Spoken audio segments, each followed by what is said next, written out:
There is a reason some homes attract wealth effortlessly, while others struggle no matter how hard they work.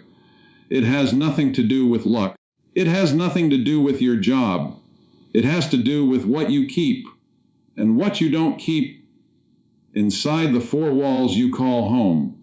Tonight, I will reveal 7 things that, when present in your home, invite money to flow toward you naturally. Listen carefully, because your subconscious mind is already listening. Build emotional connection, invoke the law of the subconscious mind, and set the philosophical tone. The first thing you must understand, dear friend, is that your subconscious mind does not think in words, it thinks in symbols. It thinks in pictures. It thinks in impressions. This is why the ancient sages, the mystics, the wise teachers of every generation have always spoken of symbols and their silent power over the human mind. What you place in your home is not decoration. It is not mere furniture or ornament arranged for the eyes of visitors.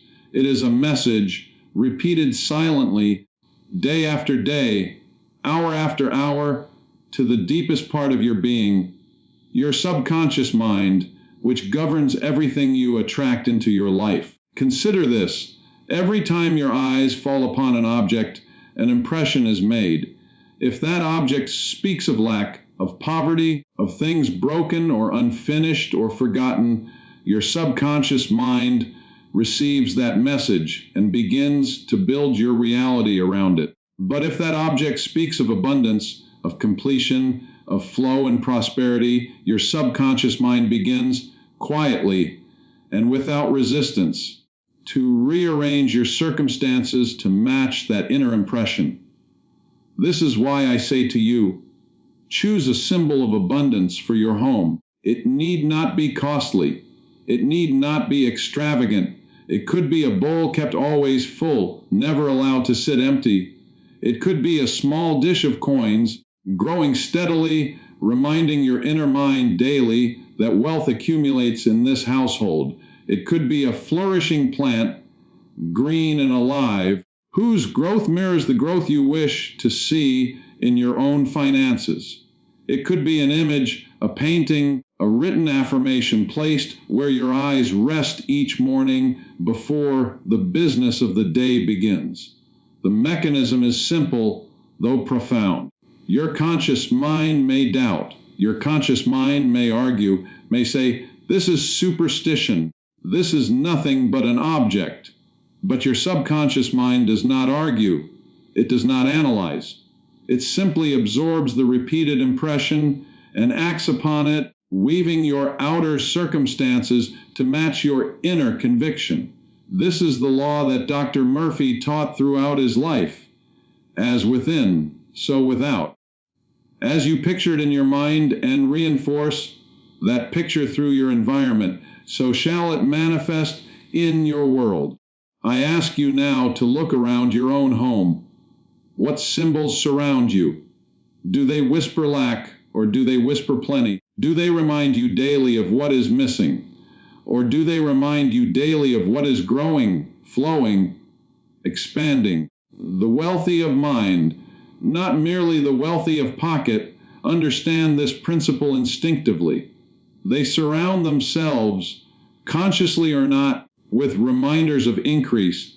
They do not sit among broken things, among empty containers, among symbols of scarcity, for they know, even without articulating it, that the eye feeds the mind, and the mind feeds the circumstance. Choose one object, just one. Let it represent overflow. Let it represent the wealth you are calling into your life. Place it where you will see it in the quiet moments of your day. Upon rising, upon returning home, before you sleep, let your eyes rest upon it, and let your inner mind receive again and again the silent message. Abundance lives here, abundance grows here, abundance is welcome in this home.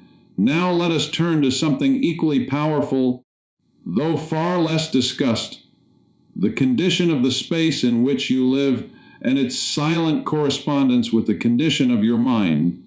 Dr. Murphy taught again and again that the outer world is but a reflection, a projection of the inner world. What you see when you look upon your surroundings is, in truth, a portrait of your subconscious state, painted without brushes, without canvas, painted instead through drawers left disordered, corners left neglected, papers left scattered, and possessions left without place or purpose. Understand this clearly. Clutter is not merely an inconvenience.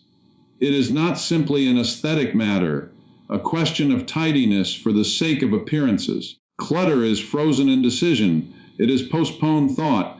Every object left out of place, every task left unfinished, every drawer stuffed and forgotten represents a small unresolved matter in the mind and the burden by countless unresolved matters cannot hold the clear, singular, powerful image of wealth and abundance that is required to draw prosperity toward it. Think of your subconscious mind as fertile soil. Now imagine attempting to grow a great harvest in soil that is choked with weeds, littered with stones, and covered in debris.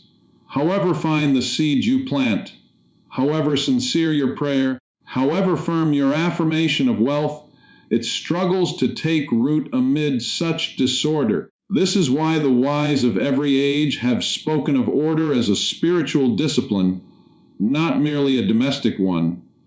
To clear a space is to clear a channel. To organize a room is to organize the mind that dwells within it. I have observed, and perhaps you have observed also, that in seasons of confusion, of anxiety, of financial struggle, the home itself often falls into disarray as though mirroring the turmoil within. And I have observed the reverse as well, that in seasons of clarity, of purpose, of rising fortune, there is often a corresponding order and cleanliness in one's surroundings. This is no coincidence. This is law. The outer always follows the inner, and yet, here is the secret. The inner can also be shaped by deliberately ordering the outer. Therefore, I say to you, begin where you are. You need not reorganize your entire home in a single day. Choose one drawer. Choose one shelf. Choose one corner that has long been neglected and bring to it order, cleanliness, and intention. As your hands move through this simple act, know that you are not merely tidying a physical space. You are clearing the pathways of your own subconscious mind, removing the small obstructions that have blocked the free flow of wealth and opportunity into your life. Let go of what is broken and beyond repair. Let go of what no longer serves a purpose. Every object you release that no longer aligns with the life you are building sends a message to your inner mind, a message of trust, a message of readiness, a message that says, I am making room. I am making room for what is coming. I am making room for increase, for opportunity, for the abundance I have called forth. A home kept in order becomes a mind kept in order, and a mind kept in order becomes a powerful instrument capable of holding steady, unwavering images of prosperity long enough for the subconscious mind to accept them as true and to begin quietly and surely the work of bringing them into physical form. There is a power at work within your home that most people never pause to consider, and yet it shapes destinies more surely than circumstance, more surely than education, more surely than opportunity itself. I speak now of the spoken word, the conversations that echo through your household, the words exchanged at the dinner table, the remarks made in passing, the complaints murmured under one's breath, the declarations made in moments of frustration or in moments of joy. Dr. Murphy taught with unwavering conviction that words are not idle sounds that vanish into air. Words are seeds. Words are decrees. and every decree spoken with feeling plants itself firmly into the subconscious mind of all who hear it. Consider the home where the words spoken are words of lack. We can never afford this. Money does not grow on trees. We will always struggle. There is never enough. These words, spoken casually, spoken perhaps even in jest, are received by the subconscious mind not as jest, but as instruction. The subconscious mind does not discern sarcasm. It does not discern exaggeration. It accepts what is repeated with emotion as truth, and it sets about faithfully and without hesitation to make that truth manifest in the outer world. A household where scarcity is spoken becomes inevitably a household where scarcity is lived. But consider now the opposite. Consider a home where the words spoken, even in times of difficulty, are words of faith, words of expectancy, words of trust in rising fortune. We always find a way. Better is coming. This house is blessed with increase. We are provided for. These are not empty phrases recited without meaning. They are declarations, and when spoken consistently with sincerity, they become the very atmosphere that the subconscious mind breathes, and from that atmosphere, circumstance begins, slowly but certainly, to rearrange itself. Understand, too, that this law does not apply only to what is spoken about money directly. It applies to how family members speak to one another. A home filled with criticism, with harsh words, with belittlement, creates within its walls a vibration of tension and lack, for the mind burdened by conflict cannot simultaneously hold the peaceful, confident expectation required for wealth to flow freely. But a home filled with encouragement, with kind words, with genuine appreciation for one another, creates a vibration of harmony. And harmony, Dr. Murphy taught, is the very atmosphere in which abundance finds it easiest to take root. I ask you, therefore, to become the guardian of the words spoken within your home. You need not correct every family member, nor demand that others change their speech to match your understanding. Begin, instead, with yourself. Listen to what you say when the bills arrive. Listen to what you say when plans do not unfold as hoped.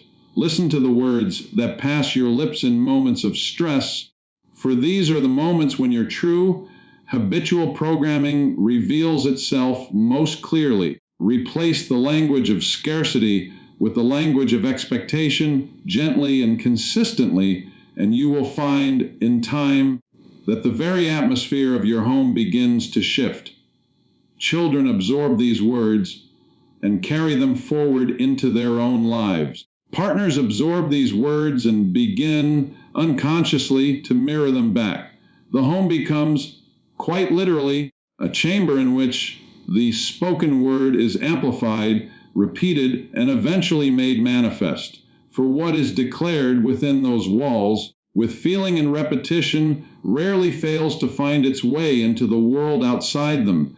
Now I come to the fourth, and in many ways, the most sacred of these principles, the practice of gratitude, deliberately cultivated within a dedicated space in your home.